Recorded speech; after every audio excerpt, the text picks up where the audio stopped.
That is I'm sure. ఆ తర్వాత first మీరు వెళ్ళిన movie ఏంటప్పుడు? That's so difficult. I don't remember. Don't remember. Okay. Nice today. You're sitting here, so you're remembering old things. Otherwise, where he has the time to sit? Actually అది ఈ programme concept కూడా అది 20 years back వెళ్ళి అప్పటి నుంచి ఇప్పటి వరకు మీ లైఫ్లో మొత్తం మెమరీస్ ఏమున్నాయో అవన్నీ కూడా తీయటమే మా ప్రోగ్రామ్ కాన్సెప్ట్ కూడా. కాబట్టి మీతో పాటు ఆ లైఫ్ జర్నీని మేము కూడా చేస్తూ ఉన్నాము. సో 20 years మీరు అన్నారు ఆ రోజు 80-85% ఉంటే ఈరోజు 100%కి వచ్చింది అని. సో 20 years ఏమనిపిస్తుంది? అంటే అయిపోయింది, తొందరగా అయిపోయింది అనిపిస్తుందా, లేకపోతే అబ్బా అని కష్టంగా అనిపిస్తుందా, ఎలా ఉంది? కంపాటబిలిటీ అని చెప్పింది కదా మా భార్య, ఆ కంపాటబిలిటీ ఉన్నది అని ఎవ్రీడే. యాక్చువల్లీ నేను చెప్పినా మీకు, no wedding anniversary, no birthday, no Bakrid, no Ramzan Eid. కానీ ఆనెస్ట్గా చెప్తే లైలాతో ఎవ్రీ ఈవినింగ్ ఒక ఫెస్టివల్ నాకు. సో లైలాలో కూడా అది ఒక కిడ్, రైట్? అండ్ నేను కూడా అది ఆ కిడ్కినే ప్రేమ చేస్తున్నా.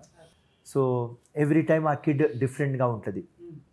ఆ డిఫరెంట్గా ఉంటుంది కాబట్టి నేను ఫస్ట్ చూసినప్పుడు ఈ అమ్మాయి నాకు ఒక చందమామ, కానీ 20 yearsలో చూసిన తర్వాత ఒక రెయిన్బో అయిపోయింది. Full of colours and full of IQ, జబర్దస్త్ సబ్జెక్ట్ మీద కమాండ్ ఉంటుంది. అండ్ నేనేం చేస్తున్నా దానిలో సజెషన్లు కూడా ఇస్తుంది. ఎట్లా ఉంటుంది అంటే పొలిటికల్గా నువ్వు రాహుల్ గాంధీతో కలిసి ఎట్లా చెప్పాలి, సోనియా గాంధీకి ఎట్లా చెప్పాలి, రేవంత్ రెడ్డితో కలిసి ఎట్లా చెప్పాలి, అన్ని గీతా ఉద్దేశం ఇస్తూనే ఉంటుంది. సో దానికోసం షీఈ్ ఇంట్రెస్టెడ్. అంటే ఎక్సైటింగ్ షీస్. అంటే ఒక హస్బెండ్కి 20 years అయిపోయింది అని కనిపించదు. ఎవ్రీడే ఒక కొత్త రూపం, విత్ కొత్త సబ్జెక్ట్, విత్ కొత్త కంటెంట్. సో ఇది నాకు లైలాలో అట్రాక్ట్ అయింది. సో లైలాకి ఏం కాంప్లిమెంట్ ఇచ్చిన, బ్యూటీ విత్ బ్రెయిన్స్. ఉట్టి బ్యూటీ అది ఉంటే ఆ చందమామ ఓల్డ్ అయిపోయింది, కానీ ఈ చందమామ రెయిన్బోలో టర్న్ అయింది కాబట్టి అంతే దానికోసం అటకాయించిన ఇక్కడ. సో లైలా గారు, యాక్చువల్లీ ఎవరైనా కూడా ఉమెన్స్ ఎవరైనా కూడా ఎక్కువగా బర్త్డేస్, పెళ్లి రోజులు, గిఫ్ట్లు, లేకపోతే మన బయటకు తీసుకెళ్ళటాలు, సెలబ్రేట్ చేయటాలు, ఇవే ఎక్కువగా ఇష్టపడతాం. అలాంటిది ఆయన డే 1 చెప్పేశారు, నువ్వు సెకండ్, నాకు ఫస్ట్ నేషను, నువ్వే సెకండ్ అని చెప్పినప్పుడు కొంచెం ఎవరైనా ఆలోచిస్తారు, అంటే ఓకేనా ఇతన్ని చేసుకోవటం కరెక్టా కాదా అని ఆలోచిస్తారు. బట్ మీరు అవేవి లేకుండా ఆయన్ని ఈజీగా యాక్సెప్ట్ చేసేసి, ఓకే మీ ఒపీనియన్స్ మీవి, నాకు ఇదే హ్యాపీ అని చెప్పేసి యాక్సెప్ట్ చేశారు. అదే ఇప్పటి వరకు చేసుకుంటూ వస్తున్నారు కాబట్టి. కానీ ఎక్కడైనా మధ్యలో ఒకసారి అయినా బాధ అనిపించిందా? అంటే ఇలాంటివి లేకపోవటం ఎక్కడైనా కొంచెం ఆ ఫీల్ ఉందా, మిస్ అయిన ఫీల్ ఉందా? Yes, initially it used to feel, because as I thought when he said I'm not going to celebrate anything, for me Desh is Pele, I will love you but you will always, if you want to get, you can get married, and I wanted to get married because I'm not a person who will go around with somebody. For me it has to be a relation, it has to end in a marriage. So I got married accepting, thinking with time I will make sure that I will change, with time he will change. But with time he did not, because he was very clear.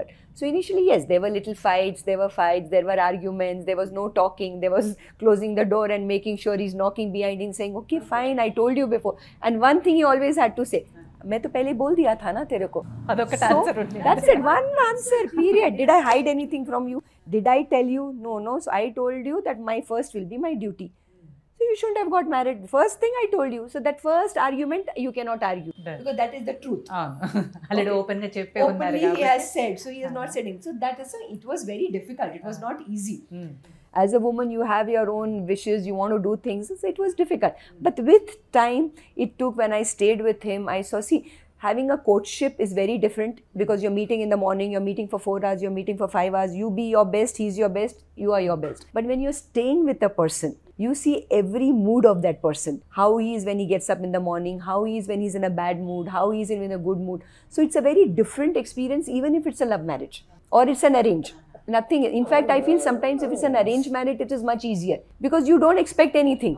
It's a new person. But when it's a love marriage, there's a lot of expectations already there. So it is more difficult. So it was very difficult, no doubt for me. But with time, as I said, when I saw his commitment towards something, slowly I molded myself. It's no use shouting. It is no use screaming. As it is, tomorrow morning he will make sure that he will convince me, and I'll get convinced. Okay. So what is the use? So with time, slowly I gave up. It took time, yes, but yes, it was not easy. So Feroz garu మా అందరికీ కూడా ఒక fire బ్రాండ్గా, కొంచెం short టెంపర్గా, కొంచెం అగ్రెసివ్గా ఇవన్నీ కూడా కనిపిస్తుంది. బట్ ఒక హస్బెండ్గా మీ దగ్గర ఎలా ఉంటారు? సేమ్ ఇవే ఉంటాయా లేకపోతే హస్బెండ్గా కొంచెం తగ్గి ఉంటారు? If you feel if you define husband, how a husband should be, Right. then if the typical husband, then he's a very bad husband. If you say typical husband. Yeah. But when you put a marriage into compatibility, where he is there when you need him, he's there for you, he's compassionate towards the people, that is what you see in him. So when you see that as a friend, he's an excellent friend to have. He's a midnight friend. Midnight. I still remember. There was one day, he was sleeping and one of his friends called him. And he picks up the phone, he goes out. What we think, okay, he doesn't want you to be disturbed, so he's taken the phone. Half an hour, 40 minutes, he's outside. You come out and see he's disappeared. Where are you? He said, usko meri zarurat thi, unne meko call kara, so I went off. So he can never say no. So he is a person who's always there. He's like dial 100. He's there when you need him.